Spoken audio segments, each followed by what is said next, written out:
Kan menerangkan dan ternyata keterangannya itu palsu atau bohong, itu ancaman pidananya 7 tahun ya.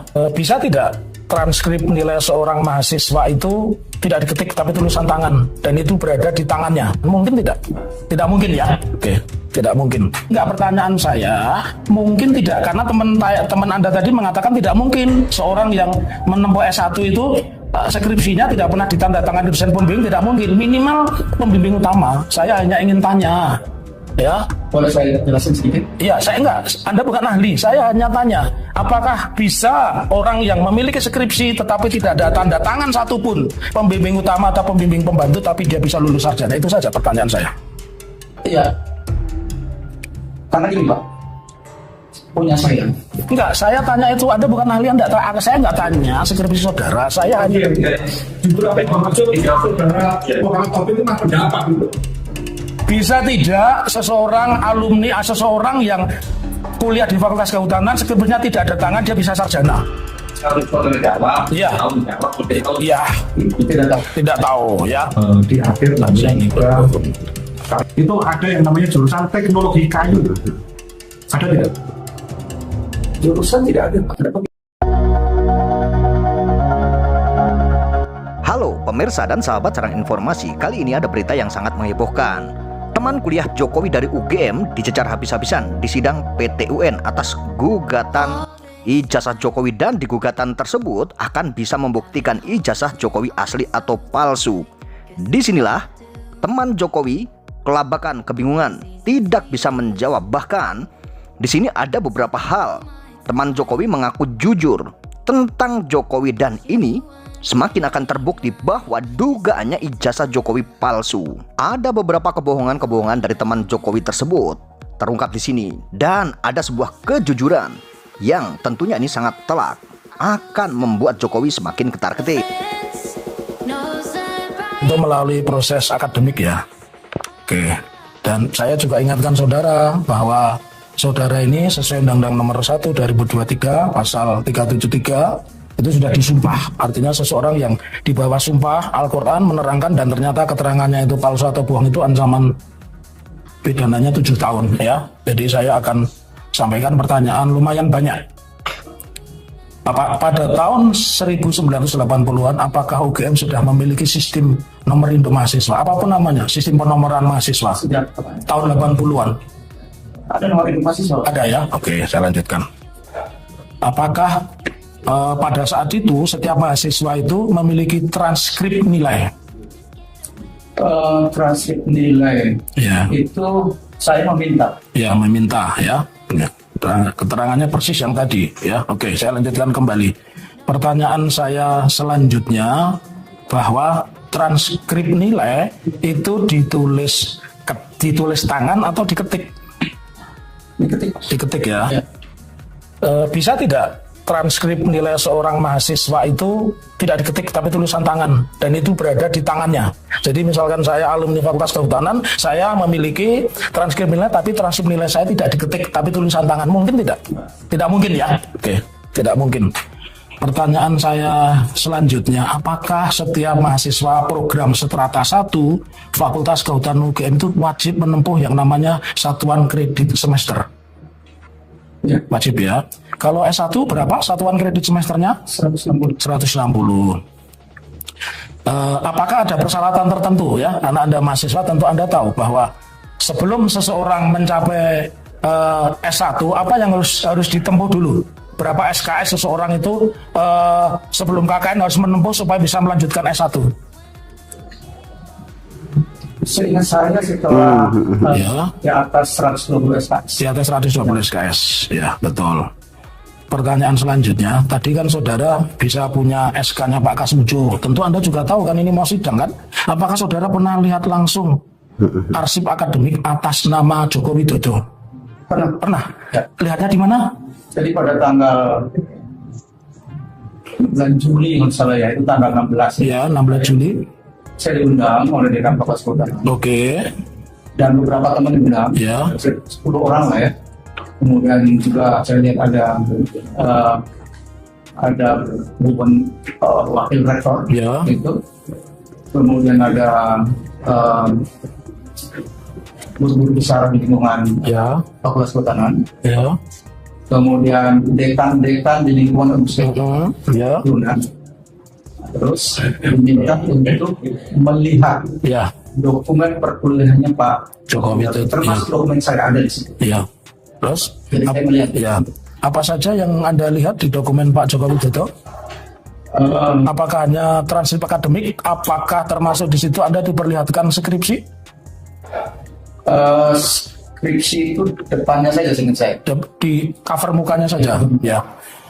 Saya ingin menanyakan, bisa tidak kalau saya ini mahasiswa Fakultas Kehutanan UGM, skripsi saya tidak ada tanda tangan pembimbing, baik pembimbing utama maupun pembimbing pembantu, tapi saya lulus sarjana. Bisa punya saya nggak ada tanda tangan. Ya, bukan pertanyaan saya. Itu kan arsip saudara, tapi di perpustakaan ada tanda tangan nggak? Banyak yang tidak ditantangkan. Ya, enggak, pertanyaan saya mungkin tidak, karena teman Anda tadi mengatakan tidak mungkin seorang yang menempuh S1 itu skripsinya tidak pernah ditandatangani dosen pembimbing, tidak mungkin. Minimal pembimbing utama. Saya hanya ingin tanya, ya. Boleh saya jelasin sedikit? Iya, saya enggak, Anda bukan ahli, saya hanya tanya, apakah bisa orang yang memiliki skripsi tetapi tidak ada tanda tangan satupun pembimbing utama atau pembimbing pembantu tapi dia bisa lulus sarjana? Itu saja pertanyaan saya. Iya. Karena gini Pak, punya saya. Enggak, saya tanya itu, Anda bukan ahli, saya enggak tanya skripsi saudara, saya hanya... Justru apa yang maksud saudara Muhammad Taufik itu mah pendapat gitu. Dijawab saja. Pengalaman dia, bro. Jangan pertanyaannya mungkin. Iya, Saya tidak. enggak, saya tidak tanya mungkin. Saya tidak tanya mungkin, bisa tidak, saya pertanyaan bisa tidak. Ya, bisa tidak seseorang alumni, seseorang yang kuliah di Fakultas Kehutanan, skripsinya tidak ada tangan, dia bisa sarjana. Kalau saudara jawab, Iya. tahu menjawab, udah tahu. Iya, Tidak tahu. tidak tahu, ya. Oke. Ya. Ya. Ya. Jangan bertanya, Ya. biar faktanya saja yang saudara alami. Ya. Ya. Oke.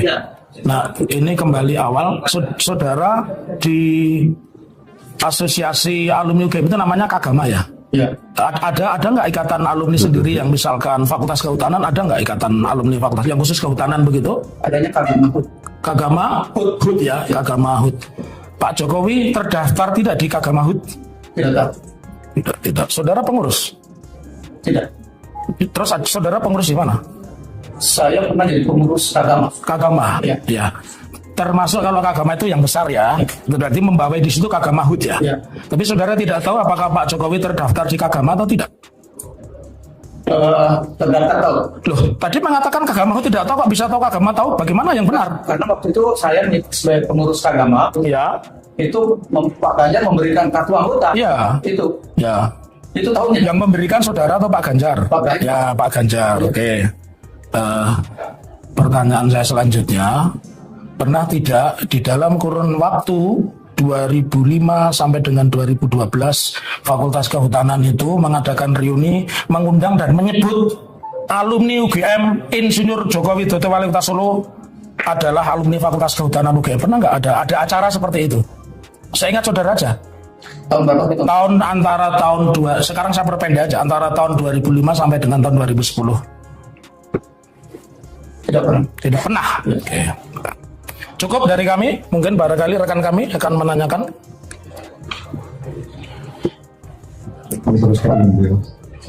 Ya. Ini kan saudara saksi kan menyatakan bahwa sistematika dari KKN. Jadi KKN ini adalah program, kemudian saudara tadi kan menyatakan saudara saksi juga melaksanakan KKN. Nah, KKN yang saudara saksi lakukan ini apakah berbarengan dengan saat saudara menulis karya ilmiah problema hutan, atau setelahnya atau sebelumnya? KKN dulu Pak. KKN dulu baru menulis. Berarti ada jeda. Mama, saudara saksi mengambil KKN berapa lama? 3 bulan. 3 bulan. Ya. Kemudian menulis problema hutan Dengan penelitiannya 7 bulan. 7 bulan. Ya. Mungkin tidak ketika seorang mahasiswa ini mengambil KKN yang 3 bulan itu pada awal, tahun kemudian bisa lulus di bulan November? Tidak tahu. Tidak tahu. Baik. Saudara saksi tadi kan juga menyebutkan masalah Pak Kasmujo. Sepengetahuan saksi tadi Pak Kasmujo ini sebagai apa? Jadi Pak Kasmujo itu sepengetahuan saya itu karena tidak di jurusan saya Pak ya, itu mengajar struktur dan ilmu kayu saya. Baik.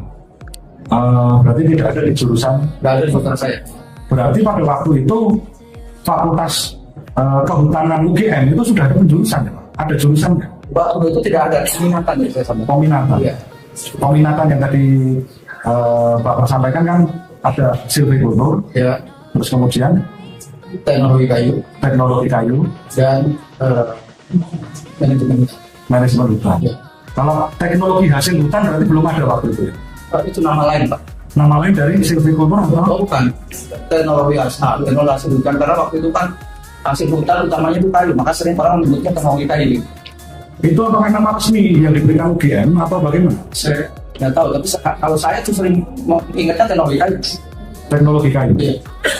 Itu juga ada mungkin Bapak punya dokumen karena dokumen Bapak Bapak kan juga lumayan lengkap. Mungkin karena Bapak juga bisa mengakses SK-nya dari Pak Kasmujo, mungkin Bapak mempunyai bukti yang menyebutkan bahwa pada tahun 80-an itu di UGM Fakultas Kehutanan itu ada yang namanya jurusan teknologi kayu. Ada tidak? Jurusan tidak ada, Pak. Ada peminatan. Peminatan. Iya. Oke. Peminatan teknologi kayu. Iya. Ada. Bisa ditunjukkan. Oh saya nggak punya. Karena untuk jurusan teknologi hasil hutan ada tidak? Ya itu sebenarnya dua penamaan yang untuk yang sama. Cuma kami lebih suka menyebutnya teknologi kayu. Karena hasil hutan itu memang utamanya kayu. Iya. UGM lebih suka menyebutnya apa? Teknologi kayu atau teknologi hasil hutan? Ini teman-teman aja Pak yang suka menyebut itu teknologi kayu. Baik, saya lanjutkan lagi. Tadi kan Bapak juga sebutkan ada Pak Kasmujo. Tadi Bapak juga sudah jelaskan Bapak bisa mendapatkan SK mengajar Pak Kasmujo dan SK membimbing Pak Kasmujo. Itu dari siapa? Tadi saya kira udah dijawab pertanyaan. Memberikannya pada kesempatan apa? Mau sidang di sini. Ya pada saat diskusi Diskusi saat sebelum sidang atau sebelum kapan bisa dijelaskan? sebelum sidang. Sebelum sidang ini. Ya. Saya nyari-nyari. Mohon maaf, itu dalam situasi acara apa itu mungkin Bapak diundang atau bagaimana gitu? Oh enggak, kan sebelum kesini kan biasa kita ada diskusi-diskusi kan, terus saya penasaran ini gimana sih gitu kan. Ada kok saya punya. Ada SK-nya Pak Iya, Kasmujo gitu aja. Itu siapa yang bilang seperti itu? Ya orang kampus di Fakultas Kehutanan. Orang kampus. Berarti Bapak diundang ke Saya datang ke sana. pengen tahu saja. Itu aja. Pak Kasmujo-nya tahu? Pas ini udah nggak di kampus Pak. Enggak, maksudnya ketika Bapak itu membawa SK itu, apakah sudah dengan seizin Pak Kasmujo atau? Oh saya nggak tahu karena saya kan diterima dari orang lain. Makanya demi kejelasan ini Pak, yang memberikan Bapak ini siapa namanya? Bisa Bapak sebutkan namanya? Staf di anak kelas cara. Saya tahu namanya. Pemirsa dan sahabat sarana informasi, akhirnya terungkap semua di persidangan ya. Di sini ada beberapa kejanggalan-kejanggalan yang diungkap oleh Muhammad Taufik ya, pengacara kondang. Dan ini yang menggugat ijazah Jokowi dan tentunya ini ingin mencari sebuah kebenaran ya di sini ya. Dan ternyata teman Jokowi dari UGM ini teman kuliah atau teman sekolah mungkin ya. Ini dicara habis-habisan, tidak bisa menjawab dan jawabannya banyak sekali yang dianggap bohong ya, kata Pak Taufik ya. Jadi kita bisa melihat seperti apa di persidangan ini dan tentunya mungkin kawan-kawan semua bisa menyimpulkan bahwa ijazah Jokowi tersebut memang banyak sekali kejanggalan-kejanggalannya dari proses akademiknya, cara mendapatkannya yang seperti apa. Karena jika kita melihat dari saksi yang dicecar di persidangan tersebut, ini ada beberapa hal yang terkuak ada sebuah kebohongan-kebohongan, juga ada sebuah kejujuran-kejujuran yang dijawab oleh teman Jokowi tersebut. Dan tentunya ini sangat menguntungkan penggugat ya. Penggugat ini kan ingin mencari sebuah kebenaran, bagaimana sebenarnya ijazah Jokowi, statusnya itu seperti apa. Dan nanti setelah digelar persidangan seperti ini, nanti akan terungkap sedikit demi sedikit dan akan terkuak ya sebenarnya seperti itu. Dan mungkin memang tidak bisa untuk menyatakan bahwa ijazah Jokowi ini asli atau palsu, akan tetapi pada masalah tentang ijazah ini akan semakin terang benderang dan akan terungkap satu demi satu dokumen milik Jokowi yang digunakan untuk mendaftarkan diri sebagai presiden ini akan terungkap di sini. Dan mungkin ada beberapa dari Jokowi ini saat menempuh pendidikan atau saat proses akademiknya ini seperti apa saat kuliah dan sampai mendapatkan ijazah ini kan nanti akan terungkap di sini ya, karena ada saksi-saksi dan ada teman Jokowi sendiri yang dihadirkan di persidangan ini untuk dijadikan saksi pun ditanya-tanya tentang KRS ya, tentang kuliah, tentang masa-masa kuliah, tentang KKN dan tentang nilai gitu ya. Jadi di sini akan semakin terang benderang nanti dengan adanya sidang ini dan putusannya nanti akan seperti apa. Tentunya hal ini akan membuat sebuah permasalahan yang ada di Republik ini semakin terang benderang dan tidak akan ada lagi nantinya ya, ya mungkin memang masih akan terus-menerus ya bergulir ya kasus ijazah ini, karena memang tidak ada hingga saat ini yang bisa membuktikan ijazah Jokowi ini asli atau palsu. Makanya ini adalah pertanyaan masyarakat dan gugatan-gugatan dari masyarakat tersebut ingin mencari sebuah kebenaran dan ingin mencari sebuah kepastian ya, dengan beberapa bukti-bukti dan uji di gugatan-gugatan perdata seperti ini. Ini adalah gugatan perdata, nanti akan ada ya terang benderang terlihat sebenarnya ijazah Jokowi ini ada kejanggalan atau tidak kan seperti itu. Dan nantinya ini akan dijadikan sebuah bukti-bukti tentunya seperti itu ya, karena memang di persidangan ini hakim tidak berwenang untuk mengadili ijazah Jokowi ini asli atau palsu sebenarnya seperti itu. Dan mungkin masyarakat nanti hanya akan tahu sebenarnya bagaimana di persidangan ini nanti akan terungkap itu apa saja yang akan terungkap di persidangan ini. Apakah akan ada hal-hal baru yang terungkap seperti dokumen-dokumen yang janggal, seperti proses akademiknya yang janggal, dan nanti pasti seperti Pak Taufik yang menggugat ini nanti kan akan bisa menyimpulkan dan menjadi sebuah keyakinan nanti kan seperti itu ya. Walaupun hakim memang tidak bisa memastikan atau memutus bahwa ijazah Jokowi ini asli atau palsu di peradilan ini, karena ini adalah peradilan gugatan-gugatan perdata ya, tentunya bukan untuk mengadili ijazah Jokowi, dan hakim mungkin tidak berwenang mengadili ijazah Jokowi asli atau palsu karena ijazah juga tidak akan hadir di persidangan ini. Jokowi pun saya tetap yakin bahwa Jokowi jangankan di persidangan yang seperti ini pun tidak akan pernah hadir ya. Di persidangan Bambang Tri dan Gus Nur saja yang persidangan pidana pun Jokowi tidak hadir, apalagi yang persidangan seperti ini. Oke, terima kasih banyak yang sudah menonton video ini sampai selesai. Sampai ketemu di video saya berikutnya.